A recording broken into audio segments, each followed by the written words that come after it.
नमस्कार प्यारे विद्यार्थियों, जैसा कि आज जो है हम एक नए टॉपिक के साथ में आपसे बात करेंगे शब्द विचार के बारे में, जो बहुत ही महत्वपूर्ण टॉपिक है। तो पहले जो है हम वाक्य विचार की बात कर चुके हैं, आज जो है हम शब्द विचार के बारे में बात करेंगे। तो शब्द विचार जो है ये बहुत ही महत्वपूर्ण टॉपिक जो है आज हमारा रहने वाला है। तो सर्वप्रथम हम बात करते हैं कि व्याकरण के कितने अंग होते हैं। तो देखिए, व्याकरण के जो अंग हैं, व्याकरण के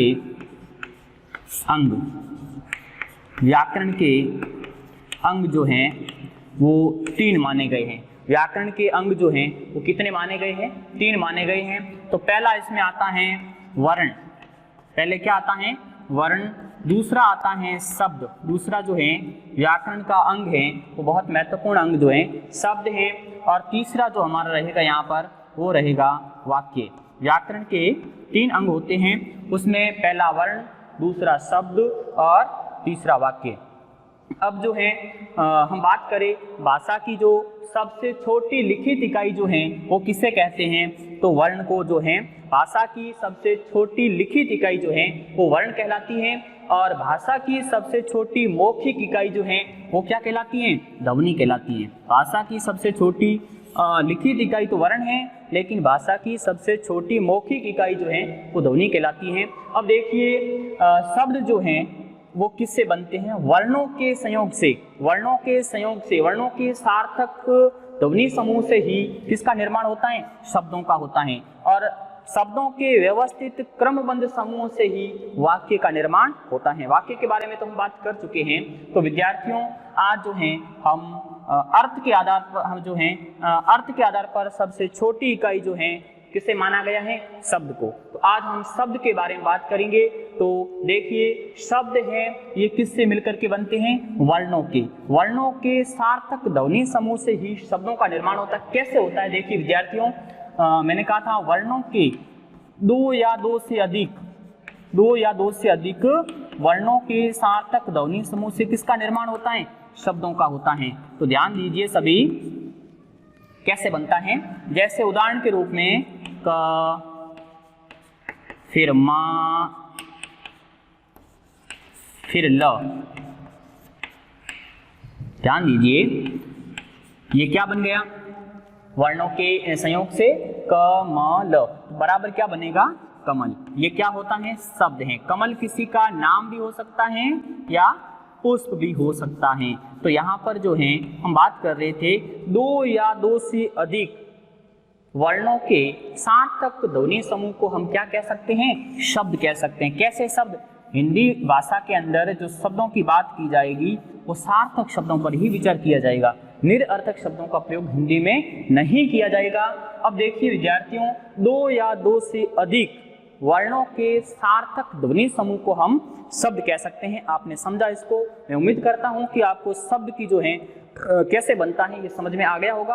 अब हम इसकी परिभाषा को देखते हैं। तो सभी ध्यान देंगे, शब्द जो है इसकी परिभाषा उस पर ध्यान दीजिए। शब्द जो है वो कैसे बनते हैं और शब्द की क्या परिभाषाएं हैं उसके बारे में हम अब देखते हैं। शब्द जो है उसकी परिभाषा देखिए, 2 या 2 से अधिक, 2 या 2 से अधिक, 2 या 2 से अधिक, 2 या 2 से अधिक वर्णों के सार्थक, 2 या 2 से अधिक वर्णों के सार्थक, 2 या 2 से अधिक वर्णों के सार्थक ध्वनि समूह, सार्थक ध्वनि समूह को शब्द कहते हैं। 2 या 2 से अधिक वर्णों के सार्थक ध्वनि समूह को शब्द कहते हैं। जैसे कमल हैं, अभी मैंने बताया था कमल जो है किस प्रकार से बना है। और जल, फल, कल, इस प्रकार के जो हैं शब्द जो हैं ये कहलाते हैं वर्णों के संयोग से बनते हैं। अब अगर हम बात करें तो शब्द जो हैं वो कितने होते हैं, तो शब्द जो हैं इसको मोटे तौर पर अगर बात करें तो 4 भागों में बांटा गया है। कितने भागों में बांटा है शब्दों को? 4 भागों में शब्दों को बांटा गया है। अब देखिए शब्द जो हैं ये 4 भाग कौन कौन से हैं, तो हम यह बात करते हैं शब्द भेद की। ठीक है, शब्दों के भेदों को कितने भागों में बांटा है? 4 भागों में शब्द को बांटा गया है। चारों की बात करेंगे अभी।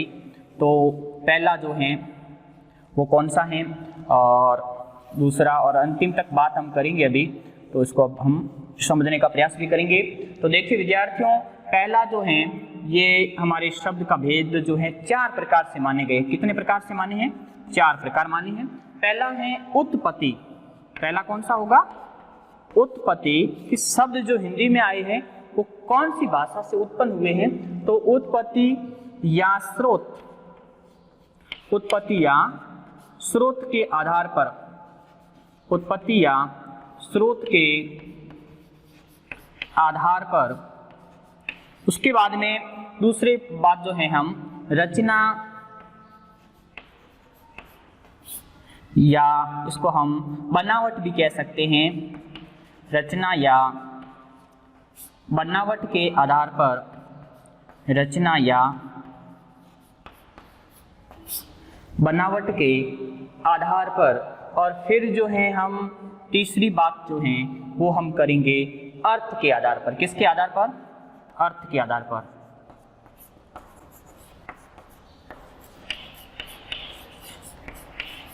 अर्थ के आधार पर। और अंतिम में जो है हम बात करेंगे प्रयोग के आधार पर।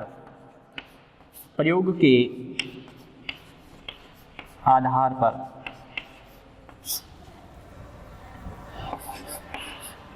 ठीक है, तो देखिए विद्यार्थियों, हमने बात की है शब्द भेद की। शब्द भेद जो है 4 प्रकार से हैं और कौन कौन से हैं? पहला है उत्पत्ति या स्रोत के आधार पर। तो इसमें कौन कौन से हैं इसमें हम देखते हैं अभी। तो उत्पत्ति या स्रोत के आधार पर जो हैं कौन कौन से माने गए हैं। पहला जो है वो माना गया है तत्सम शब्द। कौन सा शब्द है? तत्सम शब्द। दूसरा देखिए इसमें तत्सम के बाद में तद्भव शब्द। तत्सम के बाद में तद्भव शब्द। तत्सम शब्द, तद्भव शब्द। और तीसरा जो है वो है तत्सम तद्भव देशज। कौन सा है? देशज शब्द। फिर चौथा भेद रहेगा विदेशी शब्द। चौथा भेद है विदेशी शब्द। और अंतिम में 5वां भेद है संकर शब्द। कौन सा है? संकर शब्द। हम कह सकते हैं उत्पत्ति या स्रोत के आधार पर शब्दों के कितने भेद माने गए हैं? 5 माने गए हैं। अब देखिए रचना या बनावट के आधार पर। अब तक हमने बात की है उत्पत्ति के आधार पर। तत्सम शब्द, तद्भव, देशज, विदेशी, संकर शब्द 5 प्रकार से उत्पत्ति के आधार पर माने गए हैं। अब हम बात करेंगे रचना या बनावट के आधार पर। तो रचना या बनावट के आधार पर 3 प्रकार के शब्द माने गए हैं। कौन कौन से हैं? ध्यान दीजिए, इसमें पहला होगा रूढ़ शब्द। पहला रूढ़ शब्द। दूसरा यौगिक शब्द। रूढ़ के बाद में यौगिक शब्द। और तीसरा रहेगा योग रूढ़ शब्द। कौन सा है? योग रूढ़ शब्द। ध्यान रहे, रचना या बनावट के आधार पर शब्दों के 3 भेद हैं, रूढ़ शब्द, यौगिक शब्द, योग रूढ़ शब्द। अब हम बात करेंगे अर्थ के आधार पर शब्दों के भेद 2 माने गए हैं। कितने माने गए हैं? 2। अर्थ के आधार पर शब्दों के कितने भेद होते हैं? 2 भेद होते हैं। कौन कौन से हैं? ध्यान दीजिए। पहला है सार्थक शब्द और दूसरा है निरर्थक शब्द। कौन सा है? निरर्थक शब्द। फिर है प्रयोग के आधार पर। किसके आधार पर? प्रयोग के आधार पर। इसमें इसके दो भेद माने गए हैं। प्रयोग के आधार पर कितने होते हैं? दो होते हैं। अब कौन कौन से हैं दो? तो ध्यान दीजिए, इसमें जो हैं दो माने गए हैं। कौन कौन से हैं उस पे? एक होता है विकारी शब्द। कौन सा शब्द? विकारी। विकारी शब्द। और दूसरा भेद जो हमारे हैं इसमें वो रहेगा आपके अविकारी शब्द। कौन सा? अविकारी शब्द। पहला है विकारी शब्द और दूसरा अविकारी शब्द है। तो ध्यान दीजिए, पहला विकारी और दूसरा अविकारी शब्द है, जिसको हम अव्यय भी कहते हैं, अविकारी हैं। इसको थोड़ा सा नीचे लिख देते हैं ताकि सही रहेगा। देखिए, अविकारी शब्द, इसमें एक तो है विकारी और दूसरा अविकारी शब्द। कौन सा है? अविकारी शब्द। अब ध्यान दीजिए, विकारी शब्द ये भी चार प्रकार के माने गए हैं। प्रयोग के आधार पर शब्दों को दो भागों बांटा है, पहला विकारी और दूसरा अविकारी। ये विकारी शब्द कितने प्रकार के हैं? चार प्रकार के। और अविकारी भी कितने प्रकार के माने गए? चार प्रकार के। अब कौन कौन से? ध्यान दीजिए, विकारी शब्द में कौन से शब्द आते हैं? देखिए, संज्ञा। संज्ञा हमारे सिलेबस में है, पूरी तरह से हम पढ़ेंगे बाद में इनको। फिर सर्वनाम। संज्ञा के बाद में क्या आएगा? संज्ञा, सर्वनाम। तीसरा जो है वो है संज्ञा, सर्वनाम, विशेषण। विशेषण। और चौथा है वो रहेगा क्रिया। चौथा जो है विकार के आधार पर जो है भेद माने गए विकारी, उसमें चौथा है क्रिया। अब देखिए अविकारी शब्द। अविकारी में पहला क्या आएगा? क्रिया विशेषण।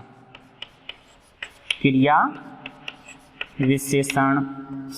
और दूसरा देखिए, इसमें क्रिया विशेषण के बाद में दूसरा जो भेद है वो है समुच्चय बोधक। समुच्चय बोधक। अविकारी शब्दों की बात कर रहे हैं। पहला क्रिया विशेषण, दूसरा समुच्चय बोधक, तीसरा संबंध बोधक। संबंध बोधक। और अंतिम में जो चौथा है वो रहेगा विस्मयादि बोधक। विस्मयादि बोधक। इसमें इनके चार भेद माने हैं अविकारी में। अब इनके हम एक बार समझते हैं कि ये शब्द भेद जो हैं, ये इनको एक बार समझने का प्रयास करते हैं संक्षिप्त रूप से कि है क्या ये। तो देखिए, हिंदी में चार प्रकार के जो शब्द होते हैं वो प्रयोग किए जाते हैं। एक उत्पत्ति या स्रोत के आधार पर, दूसरा रचना या बनावट के आधार पर, तीसरा अर्थ के आधार पर, चौथा प्रयोग के आधार पर। अब देखिए विद्यार्थियों, यहाँ पर जो दे रखा है तत्सम शब्द। तत्सम नाम से ही स्पष्ट है। तद यानी उससे या उसके सम यानी समान। तद का मतलब होता है उसके सम यानी समान। किसके समान? संस्कृत से, यानी हिंदी की जो उत्पन्न भाषा है, हिंदी किससे उत्पन्न हुई है? संस्कृत से हुई है। तो हिंदी की जननी कौन मानी गई है? संस्कृत। संस्कृत भाषा के वे शब्द, संस्कृत भाषा के वे शब्द तो बिना किसी परिवर्तन के हिंदी में ज्यों के त्यों प्रयुक्त किए जाते हैं, उन्हें हम क्या कहते हैं? तत्सम शब्द कहते हैं। यानी संस्कृत भाषा से जो है हिंदी में जो शब्द आए हैं उन्हीं को हम क्या कहेंगे? तत्सम शब्द कहेंगे। तो देखिए, इसमें जैसे हम सूर्य हैं, अग्नि हैं, ये सारे शब्द जो हैं, चंद्र हैं, कर्ण यानी कान उससे बनता है। तो इस प्रकार से जो है तत्सम शब्द संस्कृत भाषा के वे शब्द जो बिना किसी परिवर्तन के हिंदी में ज्यों के त्यों प्रयुक्त किए जाते हैं उन्हें तत्सम शब्द कहते हैं। फिर है तद्भव शब्द। संस्कृत भाषा के वे शब्द जो अब कुछ बदलाव के साथ में हिंदी में प्रयुक्त होते हैं उन्हें हम किस नाम से जानते हैं? तद्भव शब्द। उसके बाद में इससे कुछ इनका रूप परिवर्तन हो गया। जैसे पहले हमने देखा था अग्नि, अग्नि से तद्भव में क्या बन गया? आग बन गया। सूर्य से सूरज बन गया, चंद्र से चांद बन गया। इस प्रकार से जो शब्द बने हैं, दुग्ध से दूध बन गया। इस प्रकार के शब्द तद्भव कहलाएंगे। उसके बाद में हम बात करते हैं देशज की। तो देशज शब्द जो हैं वो किसे कहते हैं, तो उस पर ध्यान दीजिए। देशज शब्द कौन से होते हैं, तो देशज शब्द जो हैं ग्रामीण जन समुदाय द्वारा अपनी आवश्यकता अनुसार जो शब्द गढ़ लिए जाते हैं उन्हें देशज शब्द कहते हैं। उसके बाद में अगला जो है विदेशी शब्द है। और देशज शब्द में कुछ उदाहरण देखिए, तो इसमें हम जैसे गड़बड़ हैं, खचाखच हैं, ऊंट पटांग, ये सारे शब्द देशज शब्द कहलाते हैं। फिर विदेशी शब्द, विदेशी शब्द में कौन से आते हैं, जो विदेशी अपने यहाँ की भाषाओं से नहीं बल्कि दूसरे देशों से आए हैं उन्हें विदेशी शब्द कहते हैं। और उसके बाद में संकर शब्द, संकर का अर्थ होता है दोनों भाषाओं से मिश्रण से बने, जैसे अग्निबोट हैं। इस प्रकार से जो शब्द हैं जैसे